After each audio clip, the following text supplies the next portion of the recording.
the slope of a line is -5. And I want to know, what is the slope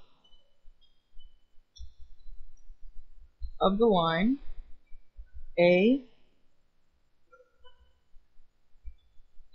parallel to this line and B perpendicular to this line. So let's do A first. So for two lines to be parallel, let's say the slope of one line is m1 and the slope of the second line is m2. In order for the lines to be parallel, then the slopes have to be equal. So m1 has to be equal to m2. So since the slope of the line given is -5, the slope of any line parallel to this line would have to be the same, right? So the answer for A is -5. So the slope would have to be -5.